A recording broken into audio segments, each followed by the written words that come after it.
এবং Dhaka division commissioner, DIG, আমাদের IG সাহেবের তো সবাই ছিল, একটা মত বিনিময় সভা।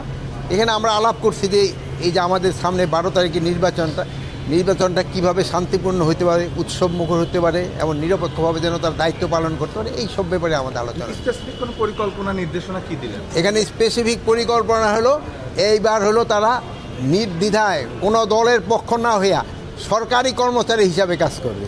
তারা কোনো পার্টির লেজুর হবে না, আর কাউরে কোনো তেল দিবে না, তারা নিরপেক্ষভাবে কাজ করবে।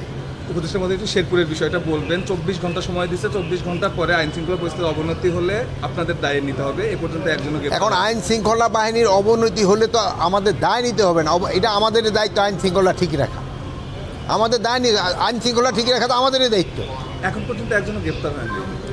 এখন হয়তো অনেক সময় তো গ্রেপ্তার হইতে সময় নেয়, বাট আমাদের তো চলতেছে, যারা এটার সাথে জড়িত তারা অবশ্যই গ্রেপ্তার হয়ে যাবে। কালকে আইন শৃঙ্খলা বাহিনীর প্রত্যেক সদস্যরাই ছিল, প্রত্যেকটা ডিপার্টমেন্টের সদস্য ছিল, তারপরেও এই ঘটনাটা ঘটল। তবে যাদের সংখ্যা যে সময় এত বেশি ছিল, আর আপনারা যে সময় ভাইয়েরা মারামারি শুরু করে দেয়, সেই সময় আরেকজনের এসে থামানো কিন্তু একটু অসুবিধা হয়, বুঝতে পারছেন? কিন্তু আইন শৃঙ্খলা বাহিনীর সক্ষমতা নিয়ে প্রশ্ন হচ্ছে, কারণ সবাই ছিল, তারপরে আপনারা নিরাপত্তা দিতে পারলেন না নির্বাচনের দিন। এখানে হলো কি সক্ষমতা, আইন শৃঙ্খলা বাহিনীর সক্ষমতার কোনো অভাব নাই, কিন্তু আগে হলো কি যেমন ইভেন ভাইয়েরা যে সময় শুরু করে দেবেন, বাপেও কিন্তু কন্ট্রোল করতে পারেন অনেক সময়, অন্য সময় সব সময়, বাট ওই সময় আবার কন্ট্রোল করতে পারে না, কিছু পরিস্থিতি তো অন্যরকম। 22 থেকে 29 তারিখ এই 7 দিনে 4 জন নির্বাচনী সহিংসতা এই পর্যন্ত। এটা শোনেন, এটা খুবই দুঃখজনক যে এই হওয়া, বাট এই নির্বাচনের আপনার আগের ইতিহাসগুলির সাথে যদি এটা মিলান, তবে আপনি এটার একটা হয়তো উত্তর পাবেন। নির্বাচনের দিনও তো একই পরিস্থিতি তৈরি হতে পারে। আপনাদের নির্বাচনের দিকে যত নির্বাচন হয়েছে ওটার থেকে সবচেয়ে একটা ভালো নির্বাচন হবে আপনাদের সহযোগিতা।